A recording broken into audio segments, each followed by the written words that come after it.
Hello students. आज का topic है tangent and normal curve, equation of tangent and normal curve. ठीक है, सबसे पहले व्हाट इज टेंजेंट। अगर हम कोई भी कर्व ड्रॉ करें, कोई भी कर्व ड्रॉ कर लें, उस पर कोई पॉइंट ले लें, इस पॉइंट पर अगर हम एक लाइन ड्रॉ कर दें, straight line, this is called tangent. Clear है? ध्यान रहे, टेंजेंट का मतलब होता है a line passes through bye touching only one point two the curve. मतलब एक लाइन जो किसी कर्व के सिर्फ एक पॉइंट को टच करके पास करे, इसको बोलते हैं टेंजेंट। टेंजेंट। अगर हम बात करें नॉर्मल का, अब इस पॉइंट को बोलते हैं पॉइंट ऑफ कांटेक्ट। तो नॉर्मल इसी पॉइंट पर अगर हम एक परपेंडिकुलर ड्रॉ कर दें तो इसको बोलते हैं नॉर्मल। तो ये हमारा टेंजेंट है और ये हमारा नॉर्मल है। क्लियर है? ये हमारा टेंजेंट है, this is called tangent, this is called normal. तो आगे बढ़ने से पहले थोड़ा बहुत रिवाइज करना जरूरी है। कुछ इक्वेशंस आपको शायद पता होगी जो कि पढ़ाई गई थी क्लास 11 में, हमने पढ़ी होगी। एक होता है one point equation. If a line passing through one point, the point is x1 y1 and slope is n, then the formula is y minus y1 equal to m x minus x1। Clear है? y minus y1 equal to m x minus x1। यही अगर दो point से जा रहा हो तो y minus y1, यहाँ पे आएगा y2 minus y1 x2 minus x1, और ये होगा x minus x1। क्लियर है? जरा इस चीज को ध्यान दें, दिस इज कॉल्ड स्लोप। अब स्लोप होता क्या है? किसी भी लाइन में अगर हमने सपोज एक लाइन ड्रॉ कर दिया या कोई कर्व बना दिया, तो उसमें जब हम एंटी क्लॉकवाइज, ध्यान रखिएगा, एंटी क्लॉकवाइज एक्स एक्सिस से स्टार्ट करेंगे और कोई जो एंगल फॉर्म करेंगे, ठीक है, दिस इज कॉल्ड स्लोप। ध्यान रखिएगा, एंटी क्लॉकवाइज, ये क्या याद रहेगा, एंटी क्लॉकवाइज जो एंगल फॉर्म करेंगे, दिस इज कॉल्ड स्लोप।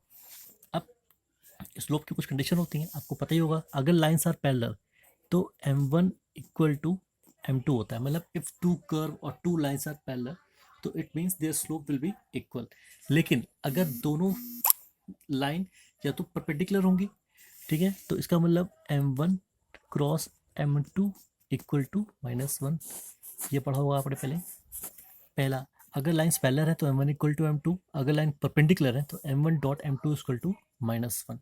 इसी एक कंडीशन होती है, अगर दो कर्व आपस में परपेंडिकुलर थे, परपेंडिकुलर इन द सेंस एक ऐसे गया और दूसरा ऐसे गया, तो यहाँ पे अगर हम टेंजेंट ड्रॉ करें आपस में परपेंडिकुलर हो तो इसको बोलते हैं परपेंडिकुलर कर्व। तो these curve are known as orthogonal.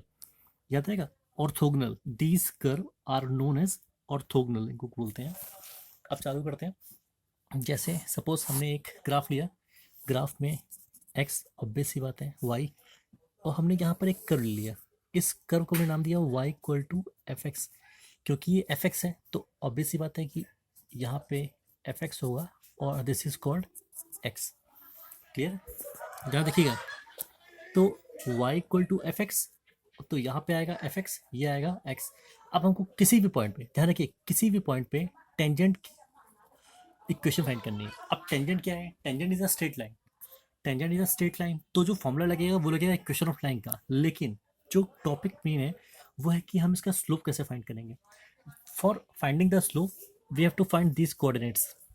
तो अब कोऑर्डिनेट्स अगर पता है तो ठीक है, ऑब्वियस सी बात है। लेकिन अगर नहीं पता है तो उसके लिए देखिए, हमने आपको बताया था थोड़ी देर पहले, जो मेरा स्लोप का एक फॉर्मूला होता है, m equal to y2 minus y1 upon x2 minus x1।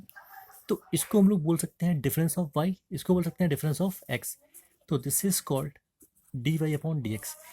समझे? इसका मतलब हुआ y minus Y one equal to D Y upon D X, X minus X one.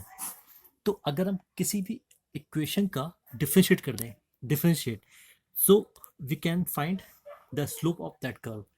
ध्यान रखिए, कर्व के लिए हमको उसका डिफ्रेंशिएट करना पड़ेगा, उसके लिए हमको उसका स्लोप फाइंड। फॉर एग्जाम्पल, जैसे find the tangent of equation of tangent of curve y equal to X square plus 4x at 1,2। तो पहले तुमको फाइंड करना है डिफरेंशिएट, यानी कि स्लोप। तो हम लोग करेंगे D Y upon D X at 1,2 equal to 2x plus 4। क्योंकि यहाँ पे y नहीं है, सिर्फ x की वैल्यू प्लॉट करेंगे। पहली वैल्यू x की, दूसरी y की होती है, सबको पता है, abscissa ordinate. So D Y upon D X equal to आएगा 2 इंटू 1 प्लस 4 दैट इज 6। जो इक्वेशन बनेगी वो बनेगी y माइनस वाई वन यानी कि 2 6x minus 1. So the main equation 6x minus y then plus 1 equal to 0 आ गया. This is called first. तो इसका मतलब हुआ कि जो मेरा slope of tangent of curve है, स्लोप यानी कि m, that is F dash x. हम लोग एफ डैश एक्स को डिफरेंशिएट बोलते हैं.